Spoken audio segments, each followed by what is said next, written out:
Welcome to Bridging the Gap, another edition. We're going to have some fun with this today. My name is Johnny Angel Hunt, and this is my partner, Byron Hello, Nash. everybody. How's it going? Now, we got a whole bunch to talk about today. We do. But I do want to ask you this. I've noticed you're doing a lot of work recently. Yeah. You're playing a lot. You're not sleeping enough. You know what I mean? No. Call me out on camera. I love it. That's true. But you never know that when you see you on stage. Oh, so thank you. Tell me about what's going on with you, man. Last year, I just wanted to grow as a musician, and Yeah. and organically, it went from like trying to play some gigs to playing 100 gigs. Yeah. And then this year, people are like, "How are you going to top that?" I'm like, "Not really trying to top it. I just want to go to the next level." And last year this time I had no gigs booked, and I'm already at like 45 booked. It's killing. So there hasn't really been a break, but I love the momentum of it. I love feeling progress, and I love playing. Yes. My whole purpose at the core of all of that busyness is how do I get better? How do I grow? That's a true musician right there. I just love it that much. It doesn't matter if there's one person or 5,000 people. I just want to continue to grow and work on my craft. And this is sort of like, this is the most music I've ever played, which is crazy to say, but it's true. But you know what you said? You said something that touched a nerve in me, is that it doesn't matter if you play in front of 5 people or... I remember one of our favorite shows ever. It was a snowy day in Pittsburgh, and the person that hired us, I was going to give them their deposit back because it was so bad. And he said, no, I want you to come. And we played the show for him and his family, 5 people. Yeah. It's one of the best shows we've ever done. That's happened to me so many times where it's like, it doesn't seem like the ideal situation. You're like, we always want a bunch of people there. But then something happens that's really special about music when it's not how you thought it was going to go. Yeah. And you have those 10 people or 5 people, and they're there for you. And it's like, I don't want to let them down. I care about the fans so much. I want to over deliver. And usually that's where the best music tends to happen. I don't know if we just tap into something different or the energy is different, but it seems to elevate It's things. a different gear. Yeah. Yeah. Do you have any memories of favorite gigs that stand out? I'm sure you have many because you have a long history, but things that off the top of your head that maybe stand out for you. There's a lot. There's 3 that really jump in my mind because they were all in different eras, right? Yeah. The number one biggest gig I think I've ever done, at least to me, was Heinz Hall. Playing Heinz Hall to me is like the ultimate. The second one was the first time we started playing at Conneaut Lake Park. And we held the records for attendance in not only the beach club, but also into the ballroom. Oh, wow. So that was kind of neat. And then the third one was when we were kids, and our first record came out as the Cordells.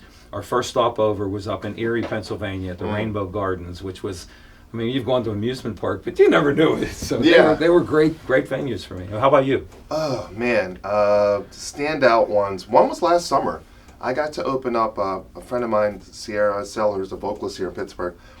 I got this amazing opportunity to open up for the symphony. Oh.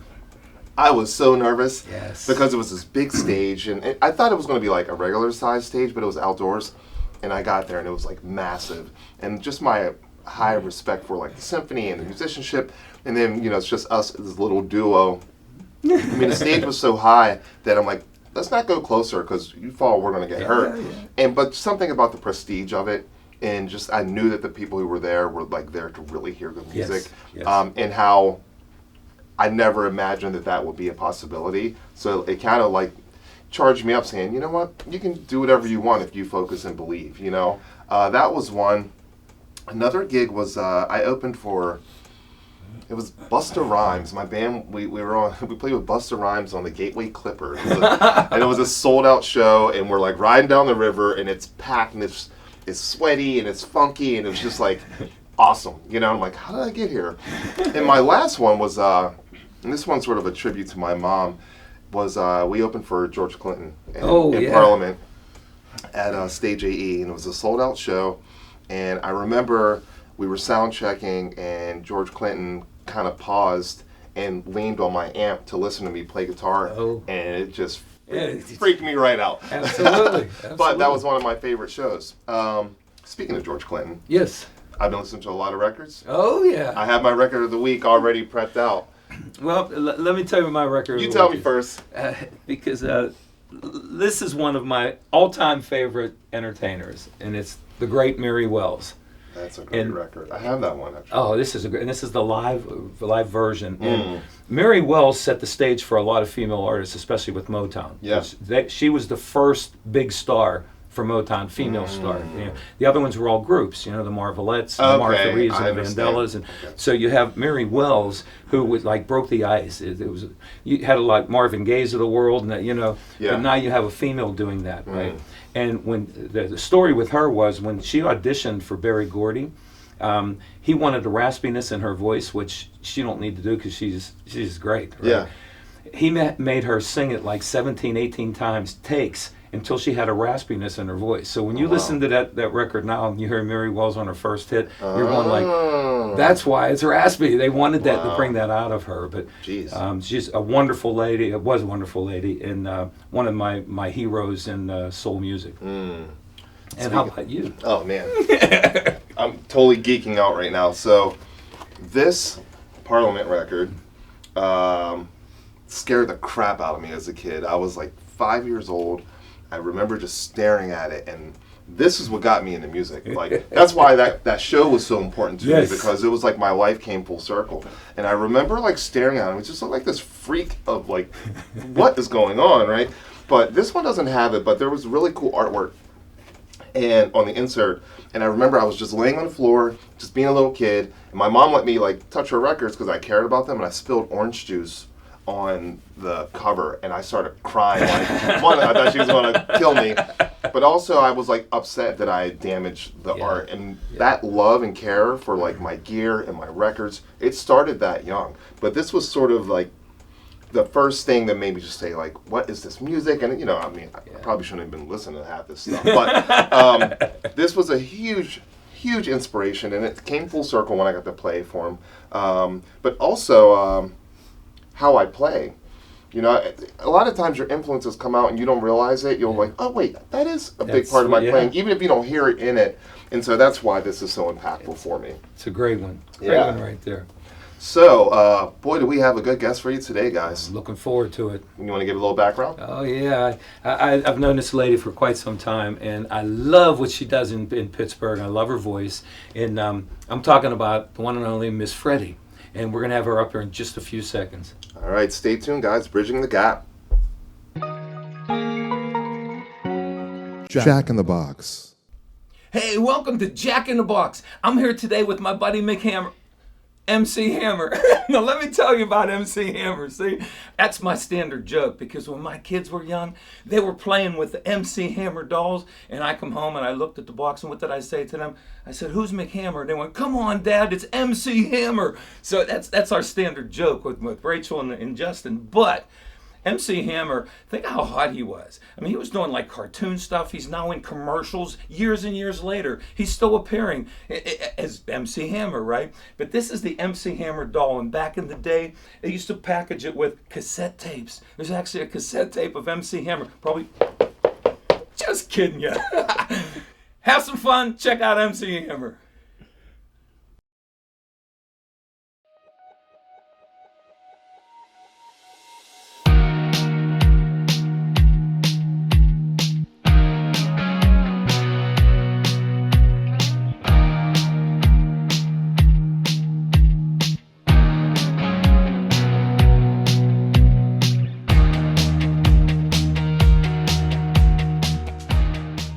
Welcome back, and let me introduce to you our guest this week. This is the lovely Miss Freddye. Welcome. Thank you. Thank you for having me. Thank you for being here. Very welcome. Now, let me first kick off by saying that I love the way you work, okay? And I love your voice. And I'm looking forward to, before we get out of here today, of doing something with you. Okay? So we're going to have some fun, all right? Good, yes. But Byron, why don't you kick it off with our first question of the day? All right, so I'm new to you. I know you from the scene, but I don't know. So I'm just going to ask you some basic questions. Like, tell me the style of music you do, why you do it, when you got started, all those kind of like initial interview questions, because I want to learn. Blues. Okay. That's my main style of music is blues. And growing up as a kid, my mother listened to blues, my dad listened to country, and I said, oh my God, really? I was listening to Stax, Motown, Beatles, like I was listening to that back then. And then a couple friends, we would just pretend we would sing in front of thousands of people. Yeah. And then one year my mother bought me a pink microphone that had a little cord attached to a little plastic box. It was so cute. I wish I had it. And I would pretend to sing. And then at 15, I joined my first church choir. Oh. And I did my first solo. It was horrible. No. Oh, yeah. Oh. Those humble You beginnings. talking about chasing the cats and dogs away? And then the church went silent, and that's when I developed my stage fright. It was terrible. So throughout the years, joined church choirs, and I would, no solo, I would just sing background, I'm good. But in 96, I was dating a bass player, and he heard me sing Silent Night a cappella to my youngest. That's how I put my kids to sleep. I didn't know if it was like, am I boring you or am I scaring you? You're going to sleep. But I love singing Silent Night. And then he said, I didn't know you could sing. And I'm like, I didn't know either. He said, well, my band is looking for a blues singer. And I'm like, oh, I was so hesitant. But I finally did it. And I went to audition. So the band is in one room. And I went into the bathroom, shut the door, had a 100-foot cooler, turned on the water, and started singing. And I got in the band. So that's how that all got started. And I also have dabbled, and I do some gospel, and I do some classic rock too. Interesting. I have a question. Yeah. Because on the surface, it wouldn't seem like you'd be shy or nervous or anything. Yeah. But I do understand it, and so that's really interesting to me. What made you get to the point where you were at least comfortable enough to continue to perform? I had to come up with an idea because when I joined my first band, Al Levitt, Big Al, he finally told me after a year, say the band's facing the audience, I'm sitting behind the band in a chair facing the wall. I did that for a year. Oh, wow. And he came to me and he said, people want to hear you. And I'm like, well, they can hear me. He says, no, they have to look at what they're listening to. Yeah. People are visual no matter what. And so he gave me some tips, didn't help, and I finally decided, and this is only, I've been singing 26 years, so this was like 10, 12 years ago. I said, I'm going to pretend it's me sitting in the audience, and I'm going to say to me up there, it's like, you need to entertain me. I paid this money. I called off of work. My friends were bragging about you. I'll be the judge of that. And so that's how I get over some of my stage fright. And does it still have that effect to you, like on you, like at this point? It does, especially when I perform, like, at a new festival or a new venue. I really have to put myself in that position. Even though I might see familiar faces, there's no way. That doesn't help. And it really doesn't help when families in the audience, because I'm scared to death. Like, I'm terrified, because my family, and I'm not talking about nieces and nephews, I'm talking about siblings. Yeah. And my mother's a big B.B. King fan. So when I first sang for her senior citizen group, my mother has since passed away, she's like, you sounded good, but you were too jazzy when you were singing Stormy Monday. Well, that crushed my heart.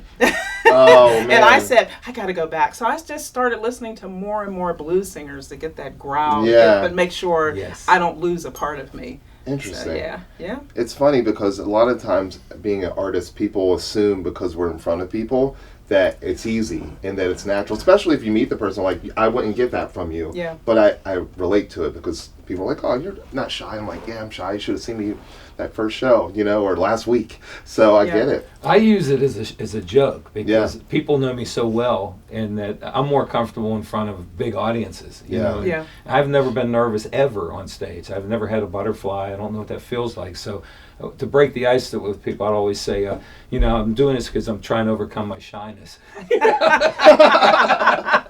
I love it. Please tell me how you not have butterflies. I'm a ham. What can I say?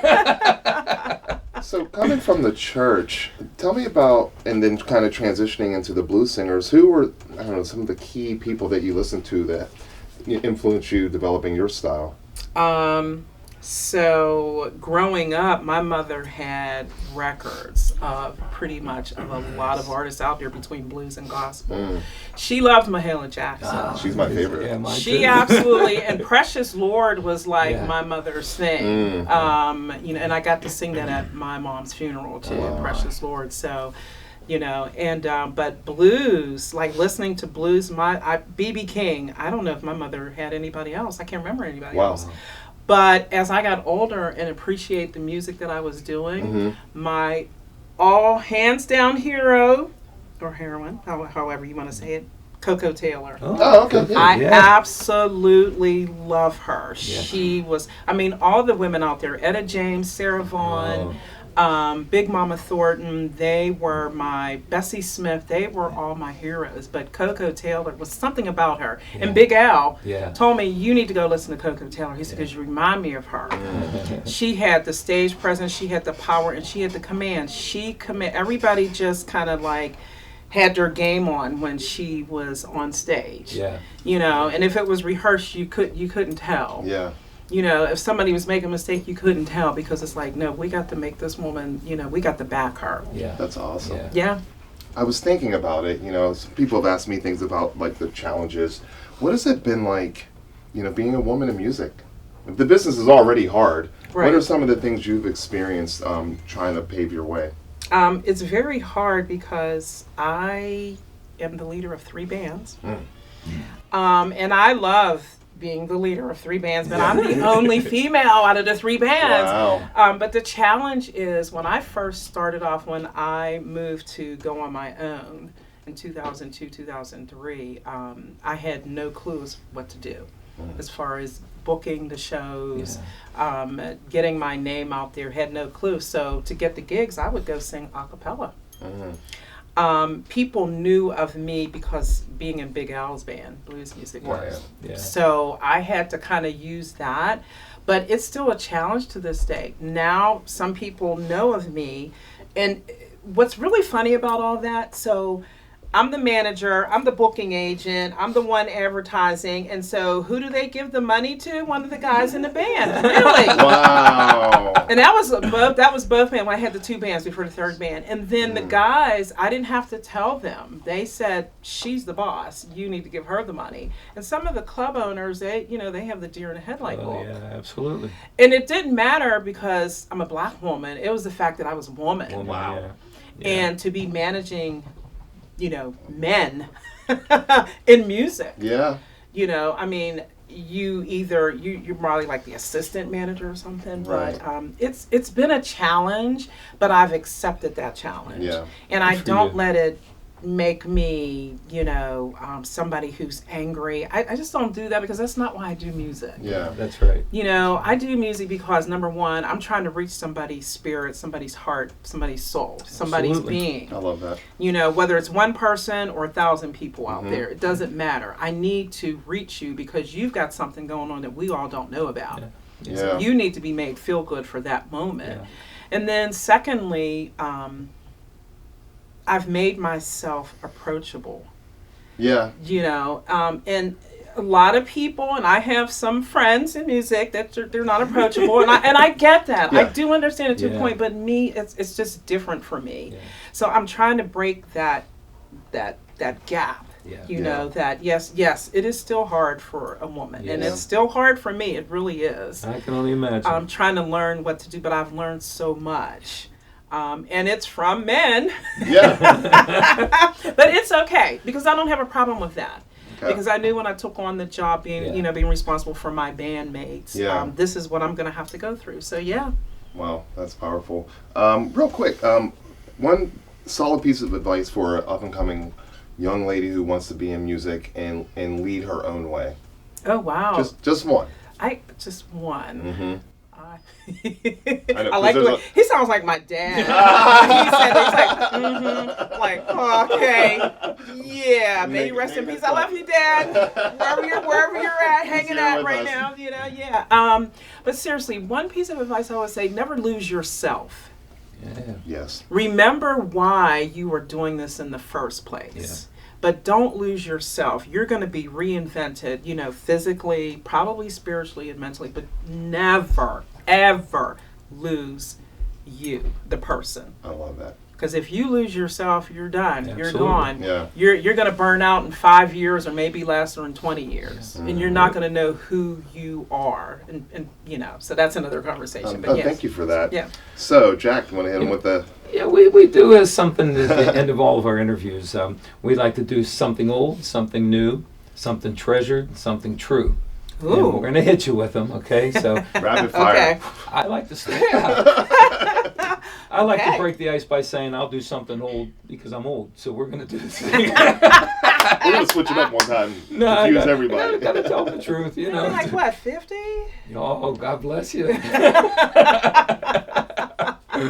No, I'm going to lay this one on you. Okay. Give me something old. Can it be anything? Anything. Like anything at all? Anything at all.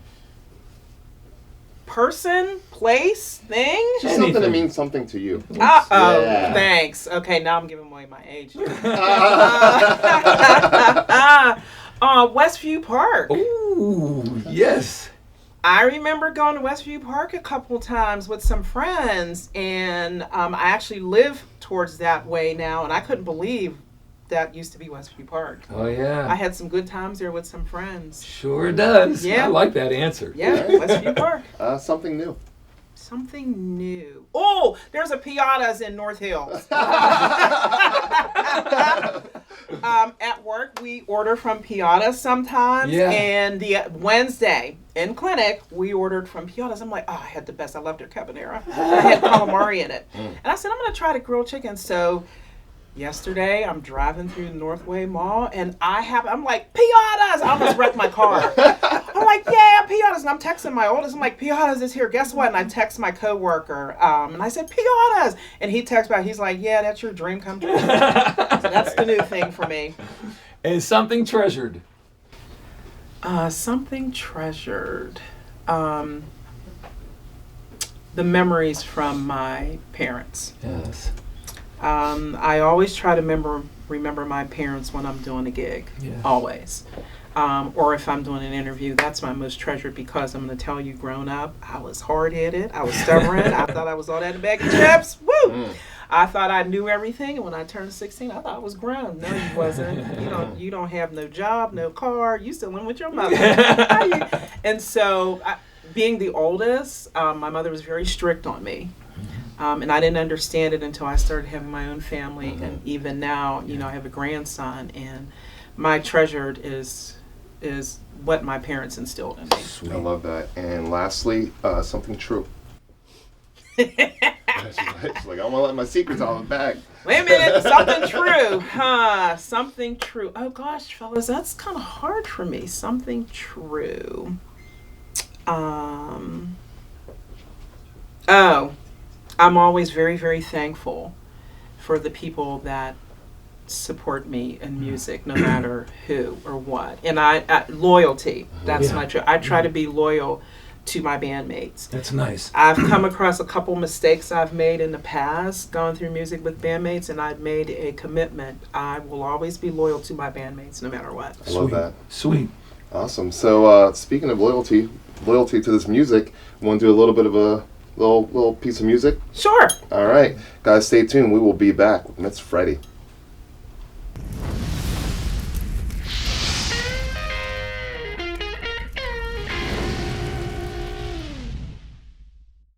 Hey, what's up, everybody? Welcome back to Byron's Bodega. This week, I wanted to share with you one of my autographed pictures that I got of Slayer.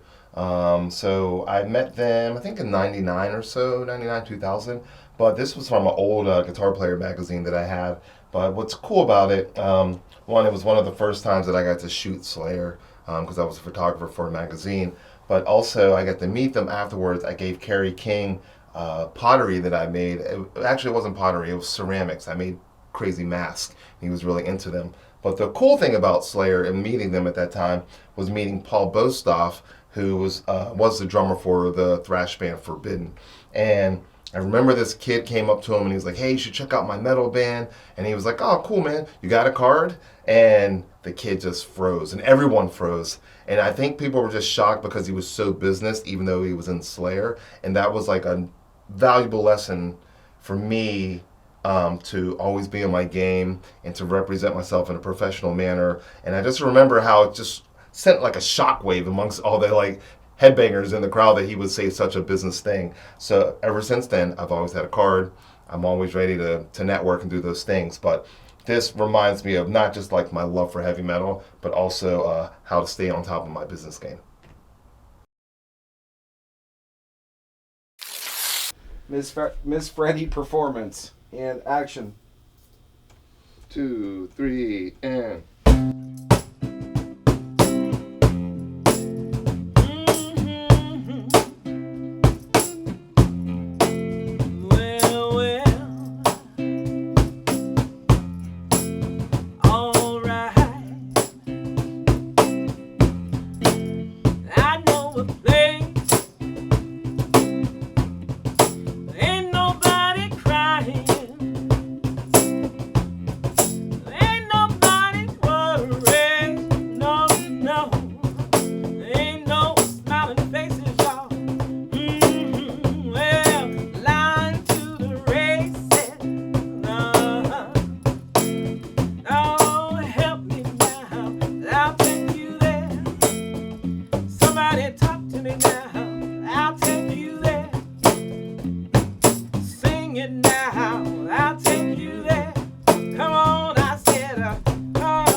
Awesome. You took me there. Oh, you said church. I'm like, yeah. Amen. Where's my fan? Where's my church fan? It's getting warm in here. Guys, thank you so much for tuning in. Thank you so much, Miss Freddie, for being here. You're it was welcome. An honor to meet you finally. Thank you. Same You're awesome. here. Thank you. Love your energy. Love your story. Thank you. Jack. Had a ball, as usual. Yeah, yeah. Thank you. It's like a little kid over there. I love it. All right, guys, stay tuned. Thank you very much for watching Bridging the Gap, and see you next week.